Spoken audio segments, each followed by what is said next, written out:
Drop the nail gun and get off that roof. The shout came through a police loudspeaker just as the wet sheet of blue-gray metal shifted beneath my boots. Rain ticked against the barn roof. The air smelled of hot tar, cut pine, and the sharp metallic bite of fresh tin. Below me, four patrol cars sat crooked across my gravel drive, red and blue lights flashing against the old oak trees. An officer stood behind his open door with one hand near his holster. At the fence, Vanessa Whitmore pointed up at me like she had finally caught the most dangerous man in Virginia. "He's armed," she screamed. "That tool is a weapon, and the roof is collapsing toward our neighborhood." I looked down at the nail gun hanging from my safety belt, then at the barn, which stood nearly 200 yards from the closest house. A gust rolled across the field. The loose panel bucked under my left heel, and cold rain slid down the back of my collar. I clipped my tether to the ridge line, lowered the gun slowly, and raised both hands. "My ladder is on the east side," I called. Vanessa stepped closer to the fence. Her white Range Rover idled behind her, exhaust curling into the rain. She wore a cream-colored coat and polished boots that had never touched manure. In one hand, she held her phone. In the other, a red stop work notice sealed inside a plastic sleeve. The paper had appeared on my barn door 3 days earlier.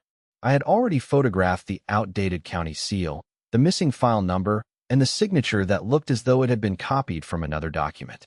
I had also tucked my father's brass level into the toolbox below. He had used it on this same barn for 40 years. "A crooked line always leads back to the man who drew it." That was what he used to say. I climbed down one rung at a time. My work boots scraped wet aluminum, then old wood. Every movement sounded louder under the rain. Metal, leather, breath.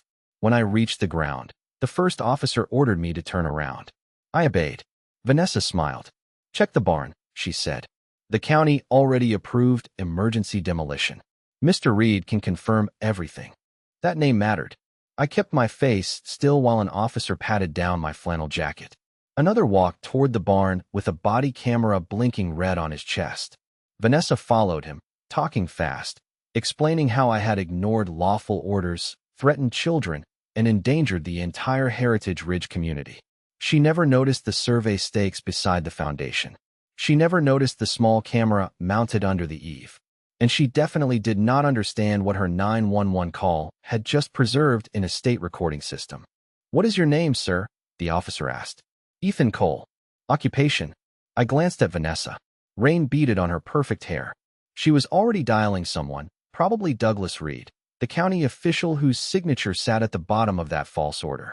What she didn't know was that I recognized forged government paperwork for a living. And the badge inside my wallet carried more authority than every title she had been hiding behind. But I did not reach for it. Not yet. Because people like Vanessa rarely stop after the first lie. They keep talking until the truth has enough evidence to bury them. So tell me, what would you do if someone sent 4 police cars to your farm over a barn roof? 6 weeks earlier, the first warning came from an engine I did not recognize.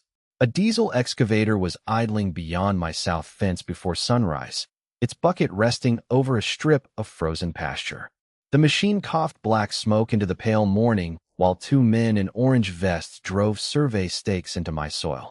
I crossed the field in work boots, carrying coffee in one hand and my father's brass level in the other. Wet earth clung to my soles. The air smelled of diesel, clay, and crushed cedar. "Morning," I said. "Who authorized this?" The younger man stopped hammering. The older one unfolded a laminated map across the hood of their truck. "Heritage Ridge Access Corridor," he said. "Emergency entrance for the Whitmore Preserve Development." A yellow line cut through the map. It began at the subdivision road, crossed 17 feet of my pasture, and ran directly beside the barn my grandfather built in 1948. "That corridor is on my deed," I said. The older man shrugged. "Mrs. Whitmore said the easement was already approved." That was when a white Range Rover rolled down the gravel lane. Vanessa stepped out wearing a camel coat, dark glasses, and boots polished bright enough to reflect the mud she refused to touch. Her blonde hair did not move in the wind. Neither did her smile. "Ethan," she called, as if we were old friends. I hoped we could avoid making this uncomfortable.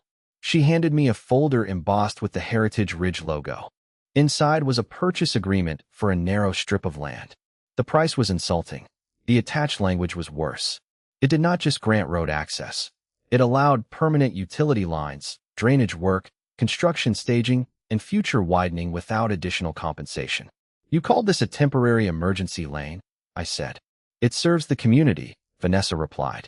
Her voice was soft and practiced, the kind used to sell expensive kitchens and bad decisions. Your barn is obsolete anyway. Once the development opens, that entire corner will need to meet neighborhood standards. My farm is not in your HOA. Not yet. The excavator engine rattled behind her. Vanessa pointed toward the hill beyond my pasture. Wooden stakes marked the future entrance to a development that did not exist 6 months earlier. Whitmore Preserve. 42 luxury homes, a clubhouse, and a stone gate large enough to make strangers feel excluded. The county ribbon cutting is scheduled for October 14th, she said. That gives us 5 weeks. Sign now, and everyone wins. I closed the folder. No, her smile tightened. The crew left after I photographed their plates, equipment numbers, and every stake they had driven. When the diesel noise faded, I walked the proposed corridor with my deed map. The measurements did not match. Their yellow line depended on a 20-foot easement supposedly recorded in 1998. My county copy showed no such easement. More interesting, the document number printed on Vanessa's map belonged to a septic permit issued to a property 9 miles away. That was the first crooked line. 3 days later, a certified envelope arrived from the county building office.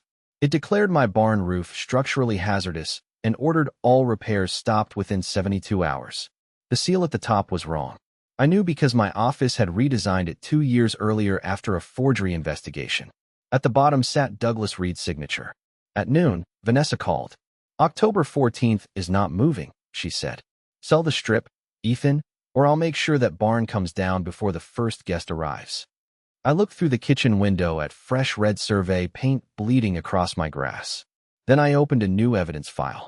The next morning, I carried the stop work order into the barn and laid it flat across my father's old workbench. Dust lifted from the oak planks. The place smelled of dry hay, machine oil, and rain trapped in timber. I switched on a hanging lamp, pulled on thin gloves, and set 3 documents side by side. Vanessa's corridor map, Douglas Reed's order, and my recorded deed. Most people see paper. I see sequence. Ink age. Seal pressure. Filing codes. Who signed first? Who copied later?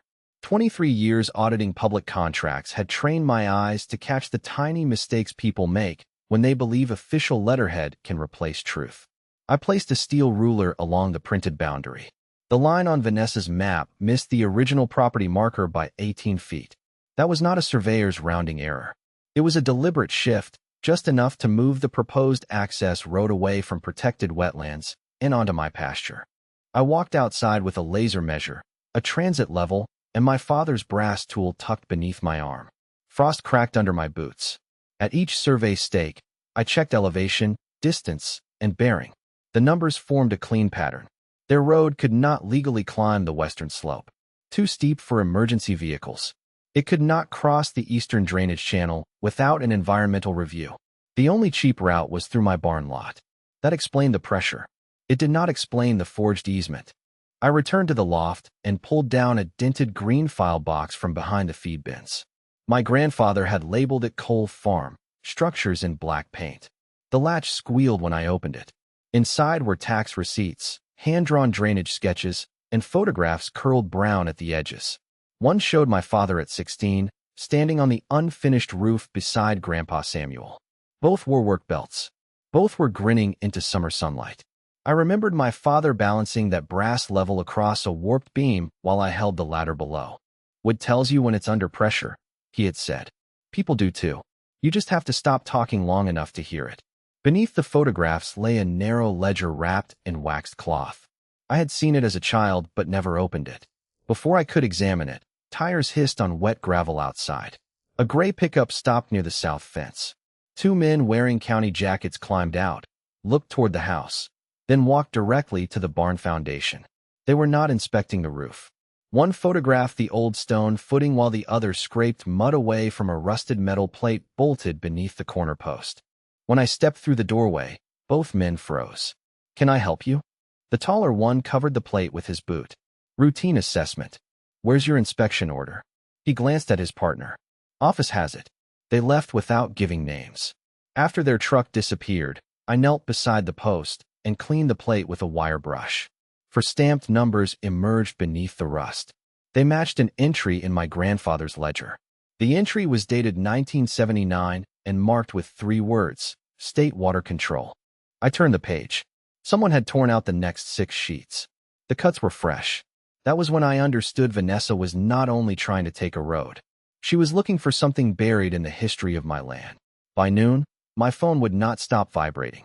A local news clip showed Vanessa standing beside the Heritage Ridge sign, one gloved hand pressed to her chest. Behind her, children posed near a school bus while she described my barn as an unstable industrial structure threatening neighborhood safety. The headline was worse. Farm owner blocks emergency access road. By evening, strangers were calling me selfish. HOA residents posted photographs of my roof, my truck, even my father's grave marker. Vanessa's people had turned 31 acres of family land into evidence that I did not care whether their children lived or died. Then the papers started arriving. A Yellow County notice sealed my equipment shed. The HOA issued daily fines for visual blight, though my deed had never joined Heritage Ridge. My insurance carrier suspended structural coverage, pending a safety review. The bank froze the agricultural credit line I used for feed, roofing steel, and winter fuel. Every pressure point landed within 48 hours. That kind of coordination was not panic. It was planning. Vanessa came to the farm Friday afternoon in her white Range Rover. Tires whispered over wet gravel. She stepped out carrying a leather folder and 2 paper coffee cups, as if we were negotiating a kitchen remodel instead of my family's land. I brought peace, she said. Her perfume reached me before the coffee did.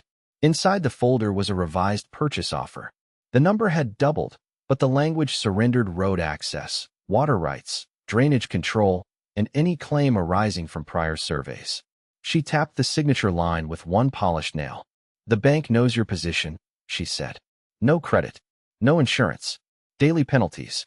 You could save the farm by selling one useless corner. I looked past her at the barn. The roofline cut dark against the winter sky. My grandfather had raised cattle under those beams. My father had taught me to sharpen a plane on that workbench. Nothing about that corner was useless. You seem confident the bank will keep squeezing, I said. Vanessa smiled. Institutions prefer cooperative people. I closed the folder and handed it back. No. Her jaw tightened for half a second. October 14th, she said quietly. After that, this offer disappears. So does the barn. I did not threaten her. I did not mention the forged seal or the torn ledger pages. I watched her drive away, then moved the green file box into a steel cabinet and mounted a second trail camera under the hayloft window. At 2:13 the next morning, an alert lit my phone. Motion detected, South Barn. I opened the feed. Headlights were off, but moonlight caught a gray county pickup rolling beside the fence. The same 2 men from the previous visit climbed out. One carried bolt cutters. The other dragged a compact rotary hammer and a coil of cable across the grass. The camera caught their faces only when a flashlight swept upward. The taller man knelt at the corner post and spoke into his phone. We found the plate, he whispered. Tell Vanessa the control line runs under the footing. So she knew about it. A burst of static swallowed the reply. Then the second man cut the padlock on my drainage gate. I pulled on my boots and crossed the dark field without a light. The rotary hammer started before I reached the barn. Its steel bit screamed against the foundation while sparks jumped through the rain. They were not searching for documents anymore. They were cutting into the infrastructure beneath my land. The county hearing lasted 23 minutes. That was all Vanessa needed to win. I sat beneath fluorescent lights while Douglas Reed displayed a stamped emergency report claiming my barn foundation had shifted 6 inches toward the proposed access corridor. His photographs showed cracked stone, exposed conduit, and standing water beneath the south wall. None of those photographs had been taken on my farm. I said so. Reed adjusted his glasses and pointed to a notarized inspection certificate bearing the county seal. The evidence is verified, he said. Vanessa sat behind him in a navy suit, hands folded over a leather folder. When the hearing officer granted temporary demolition authority and suspended my objection pending review, she did not smile. She simply looked at me and tapped October 14th on her calendar. Outside, reporters crowded the courthouse steps. Will you continue blocking emergency access? one asked. Before I could answer, Vanessa stepped toward the microphones. This was never personal, she said. Today, safety won. By sunset, the bank called my loan into technical default. The demolition bond exceeded what remained in my operating account. A deputy posted another sealed notice on the barn door while cold rain darkened the paper. Authorized removal, 72 hours. I stood beneath the eave listening to water strike the metal roof. Each drop sounded like a clock. My attorney, Rachel Mercer, arrived after dark with a structural engineer named Walter Pike. Walter was 67, broad-shouldered, and smelled faintly of pipe tobacco and machine grease. He studied Reed's photographs in silence, then held one beneath the barn light. "This anchor plate," he said. "You have one like it." I led him to the south footing. Walter scraped rust from the stamped metal with his pocket knife. For numbers appeared, 7-9-4-1. His finger stopped. "That is not a building marker," he said. "It is a hydraulic control designation." I brought out my grandfather's green file box and opened the waxed ledger to the surviving entry. Walter compared the number, then turned over the curled photograph of my father and grandfather on the roof. In the lower corner, half hidden behind a stack of lumber, stood a steel door set into the hillside. I had never noticed it. The ledger contained a hand-drawn map on the inside back cover. A dotted line ran from the barn footing to a rectangle labeled Control House B. Beside it, Grandpa had written a 6-digit code. We followed the map through waist-high weeds behind the eastern drainage channel. Rain hissed through cedar branches. 20 yards below the barn, Walter's flashlight caught a concrete wall buried beneath vines. A steel door waited at its center. The code opened a rusted key box bolted beside the frame. Inside hung one brass key. The lock groaned. Dust rolled out in a gray cloud. Beyond the door, old pumps, gate wheels, and pressure gauges filled a narrow underground room. Water moved somewhere beneath the floor with a low mechanical hum. Metal cabinets lined the far wall. One drawer held rolled plans stamped by the State Water Control Board in 1979. Another held the original operating agreement. My grandfather had built the system with state funding to regulate storm runoff across 3 adjoining tracts. But the title to the control house, buried channel, and discharge gate remained with Cole Farm. Then Walter found the current development map clipped behind it. Whitmore Preserve had designed its entire drainage system around my control line. Vanessa had certified to the county that Heritage Ridge owned and maintained it. She did not own the road. She did not own the channel. She did not even have legal permission to connect to it. I reached for the main gate wheel. "Turn this off, and their permits collapse," I said. Rachel caught my wrist. "Not yet." "Why?" "Because Vanessa thinks she won," she said. "Let her spend the next 72 hours proving exactly how far this fraud goes." Rachel did not let me touch the gate wheel again. "If you shut anything down now," she said, "Vanessa calls it sabotage. She gets sympathy, an emergency injunction, maybe even criminal charges. We need her to keep acting like she owns the system." Walter nodded toward the gauges. A pressure needle trembled behind cloudy glass. Water moved under the concrete floor with a slow, hollow pulse. "Let her certify it," he said. "Every false statement becomes another bolt in the door." So we built the case instead of the barricade. Walter surveyed the control house, drainage channel, and barn footing with state-calibrated equipment. The laser level blinked red through the damp air. Each measurement went into a signed field log. Rachel photographed every cabinet before we opened it, numbered each document, and sealed the originals in evidence sleeves. I copied the camera footage from the barn, the gate, and the south fence onto 3 encrypted drives. One went to Rachel. One went into a bank box. The third went to the state investigative unit through a secure intake system. By sunrise, the printer in my kitchen was feeding out page after page. Maps, deeds, inspection records, email headers, timestamps. The machine clicked and hummed while rain tapped the windows. Vanessa helped us more than she knew. At 8:14 a.m., she emailed the county, the bank, my insurance company, the fire marshal, and every member of the HOA board. Her statement said Heritage Ridge had maintained the underground drainage system openly and continuously for more than 20 years. She signed it under penalty of perjury. At 9:02, she sent a second letter claiming my family had abandoned all operational rights in 1998. At 10:31, Douglas Reed approved the emergency demolition permit using her statement as supporting evidence. 3 lies. 3 signatures. 6 recipients. Rachel read them at my kitchen table and placed each page into a separate folder. She is closing every exit herself, she said. That afternoon, an unfamiliar sedan stopped near the mailbox. A woman in a gray county sweater stepped out carrying a laptop bag. Her name was Melissa Grant. She had worked as Reed's permit coordinator until 2 weeks earlier. I saw the news, she said, and I recognized your barn. Her hands shook as she opened the laptop. Melissa had copied project files before Reed locked her out.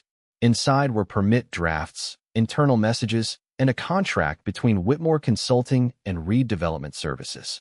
One email from Vanessa read, "The farmer will never find the control house. Once the barn is removed, we can record the channel as abandoned infrastructure." Another said, "Create the safety emergency first. We'll fix the ownership language after the ribbon cutting." Melissa also had a spreadsheet showing HOA money routed through a landscaping account, then paid to Reed's brother for stormwater consulting. We did not celebrate. We verified. Rachel matched payment dates to board minutes. Walter compared the digital plans to the original 1979 drawings. Melissa gave a recorded statement with counsel present. I logged every file hash, device serial number, and transfer time. Meanwhile, Vanessa kept preparing her victory. White tents rose beside the future entrance. Workers installed a stone sign reading Whitmore Preserve. A brass band rehearsed near the clubhouse. Caterers unloaded champagne under strings of lights. She sent me one final message, "Last chance. Signed before October 14th, or watch the county take it." I looked across the field at the tents glowing through the rain. The cameras were running. The witnesses were ready. The records were sealed. And for the first time, waiting felt less like surrender than pulling back a hammer. At 6:47 the next morning, the Southgate camera sent one sharp vibration through my phone. I was already dressed. Work boots, flannel jacket, body camera clipped beneath the collar. On the screen, Vanessa's Range Rover rolled through the fog with Douglas Reed's county truck behind it. A flatbed followed carrying a compact excavator. No marked demolition crew. No deputy. No fire marshal. Just 6 men, bolt cutters, and one forged order taped inside a windshield.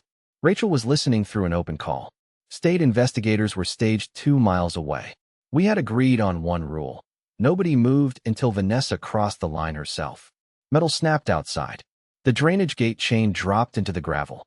I stepped from the barn and held my phone where the cameras could see it. "Vanessa," I called. "You are on private property. The demolition order is under formal review. Do not touch the control system." She turned beneath the excavator lights. Her cream coat looked silver in the mist. Douglas stood beside her holding a clipboard. One worker dragged the rotary hammer toward the buried control house door. "You lost the hearing," Vanessa said. "The county owns the emergency infrastructure now." "No, it does not." Douglas waved the paper. "Move aside, Cole." The excavator engine rose behind him. Diesel smoke rolled low across the pasture. Its bucket swung toward the barn footing, inches above the old metal control plate. That was when Walter's pressure alarm screamed from inside the control house. A high mechanical shriek. Then the pipe beneath my boots shuddered. They had already cut into the bypass line. Water hammered below ground, fast and uneven. If the pressure ruptured the channel, it could undermine the barn, flood the county road, and send mud into 3 downstream homes. I did not run at the machine. I walked toward the control house door, staying beyond the bucket's reach. "I am documenting active trespass, destruction of a regulated water control system, and reckless endangerment," I said clearly. "Dispatch, confirm you are recording." Rachel's voice came through the phone. "Confirmed." Vanessa lunged toward the gate wheel. I stepped between her and the door. She reached inside her coat and pulled a small chrome pistol. Everything stopped. The excavator idled. Water thudded beneath us. Somewhere behind the barn, a horse kicked against a stall. Douglas whispered, "Vanessa, put it down." She aimed at the chain securing the control wheel. "This system belongs to the HOA." She fired. The shot cracked across the field. Sparks jumped from the lock housing. The bullet flattened against the steel bracket and spun into the mud. I raised both hands. "That round struck state-regulated equipment," I said. "The casing is beside your right boot. Do not move it." Her face changed then. Not fear. Calculation. She fired again. The second round broke the padlock, but also punched the pressure gauge housing. Glass burst outward. Water sprayed through the cracked fitting in a hard white stream. The alarm climbed. I backed away and pointed toward the red isolation lever inside the doorway. Walter, remote shut down now. A motor engaged beneath the hill. Deep gears turned. The buried gate began closing with a grinding roar. Pressure dropped 1 mark at a time. Vanessa grabbed the wheel anyway. State police lights flashed through the fog before she completed half a turn. Vehicles boxed in the excavator. Officers moved fast, weapons drawn, commands cutting through the engine noise. Vanessa dropped the pistol. Douglas dropped the clipboard. Investigators photographed the shell casings, the severed chain, the shattered gauge, and the false order. Melissa identified Reed at the fence. Walter logged the pressure loss. Every camera had captured the same sequence from a different angle. An officer asked my name. I opened my wallet. The badge caught the rotating blue light. Ethan Cole, I said. State Inspector General. I am also the property owner, so I am recusing myself from all charging decisions. Vanessa stared at the badge as they secured her wrists. By noon, her attorney had her released pending investigation. Douglas was suspended, but neither had been formally charged. At 3 o'clock, Vanessa posted that the ribbon cutting would proceed as scheduled. Rachel asked whether we should shut it down. I looked at the white tents rising beyond my fence. No, I said. Let her open the doors in front of everyone. Champagne glasses chimed beneath the white tents at exactly 10 o'clock. A string quartet played beside the stone entrance to Whitmore Preserve. Black SUVs lined the new asphalt. Real estate brokers moved through the crowd in tailored suits, while photographers aimed their lenses at Vanessa, standing beneath a gold ribbon. She wore ivory. No handcuffs. No apology. Just a diamond pin at her collar and the same polished smile she had worn at the county hearing. Behind her, a scale model showed 42 luxury homes, a clubhouse, and a landscaped boulevard crossing the corner of my farm. Today, she told the cameras, we prove that progress cannot be stopped by one bitter man clinging to the past. Applause rolled beneath the tent. I entered through the side in clean work clothes and the same brown boots I had worn on the barn roof. I did not touch the microphone. I stood near the back beside Rachel and Walter. Vanessa saw me. Her smile sharpened. You are trespassing, she said. Rachel checked her watch. No, she replied. He was invited by the county. The music stopped. A deputy county administrator stepped through the entrance with 2 clerks carrying document boxes. He approached the podium and handed Vanessa a blue envelope. This development is under immediate administrative suspension, he announced. All permits, sales activity, and construction operations are frozen pending fraud review. The first murmur moved through the crowd. Vanessa tore open the envelope. This is political retaliation. Walter walked forward next. He placed the shattered pressure gauge, the flattened bullet, and a sealed survey packet on the display table. The stormwater system supporting this project failed independent inspection, he said. The connection was unauthorized, the hydraulic capacity was misrepresented, and gunfire damaged regulated equipment during an unlawful entry. A screen behind the podium lit up. His laser survey appeared beside Vanessa's submitted plans. Her access line crossed 17 feet of my property. Her drainage calculations depended on a channel she had never inspected and did not control. Vanessa pointed at me. He altered the system. Walter shook his head. The original measurements were recorded in 1979. Rachel opened the green file box. The smell of old paper and machine oil reached me even through the perfume and champagne.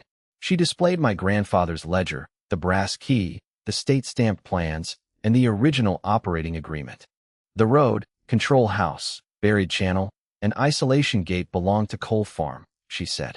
No easement was ever granted to Heritage Ridge or Whitmore Preserve. The crowd went quiet enough to hear camera shutters. A bank compliance officer stepped forward with a red folder. Whitmore Consulting had used the false ownership statement to secure development financing. The same statement had been sent to my bank, my insurer, the fire marshal, and the county permit office. An insurance investigator followed. The hazardous barn photographs came from another property. Metadata showed Douglas Reed had uploaded them 2 days before his supposed inspection. Vanessa's face lost color. Douglas handled the paperwork, she said. I relied on county professionals. Then Melissa Grant walked onto the platform. She connected her laptop to the screen. Vanessa's email appeared 12 feet tall behind her. Create the safety emergency first. We'll fix the ownership language after the ribbon cutting. Vanessa turned toward Reed, but he was already standing beside two state investigators. I was pressured, he said. She approved every filing. The final video began. Night vision showed the cut chain, the rotary hammer, Vanessa reaching for the chrome pistol. Her voice came through the speakers claiming the system belonged to the HOA. Then came the shots. Two sharp cracks echoed across the silent celebration. A child in the audience flinched. Champagne trembled inside crystal glasses. The state police captain stepped forward.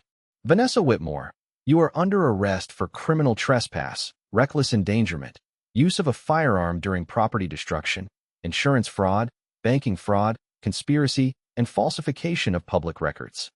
She tried to grab the podium. The HOA vice president moved first. Effective immediately, he said. The board has removed you from office and frozen all accounts under your control. The handcuffs closed in front of every camera she had invited. At 11:15, under supervision from Walter, the County Water Authority, and state environmental officers, I used the brass key to enter Control House B. I placed my father's level across the steel housing.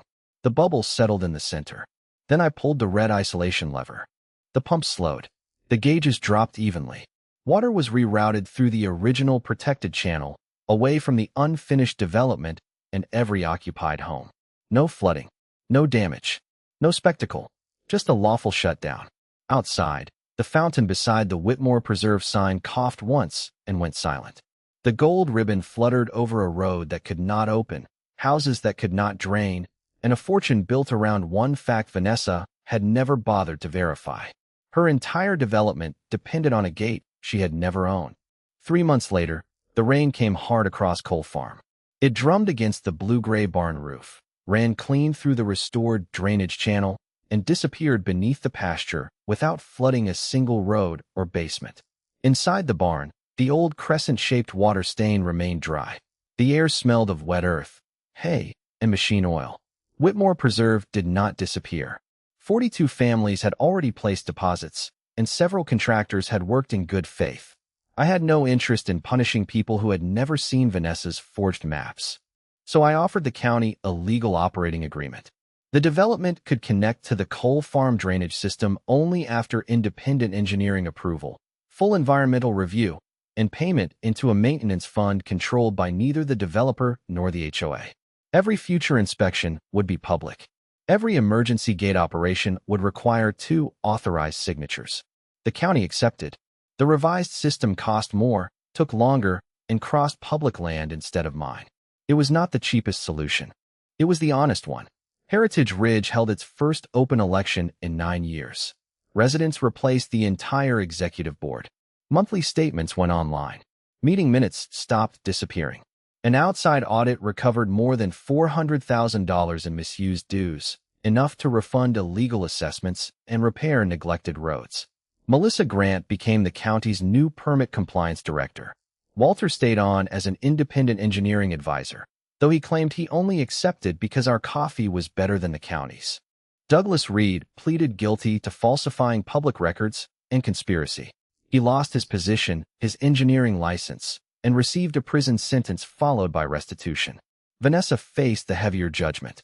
The firearm charges, bank fraud, insurance fraud, and conspiracy counts brought a 12-year sentence. Her real estate license was revoked. Whitmore Consulting was dissolved, and the court ordered her assets sold to repay the HOA, the bank, and the contractors she had deceived. I attended none of the sentencing hearings. Rachel sent me the final orders in a plain brown envelope. I filed them in the green metal box beside my grandfather's ledger, then locked it inside the barn office. The flattened bullet from the control gate never went into that box. The state returned the damaged steel plate after trial, and I mounted it above the workbench. 2 silver scars cut across its face. Beneath it, I hung the brass key to Control House B and my father's old level. One Saturday, a group of Heritage Ridge residents came to help repaint the barn doors. Children carried brushes. Retired men reset fence posts. Someone brought barbecue. Someone else brought a radio that kept losing the station whenever the wind shifted. At sunset, I climbed the ladder and placed the brass level across the final roof beam. The bubbles settled perfectly between the lines. Rain started again before I reached the ground. No sirens came. No engines crossed the field. Only water on metal. Power shouted. Truth waited. The gate stayed mine. Justice isn't loud. It's smart, patient, and inevitable.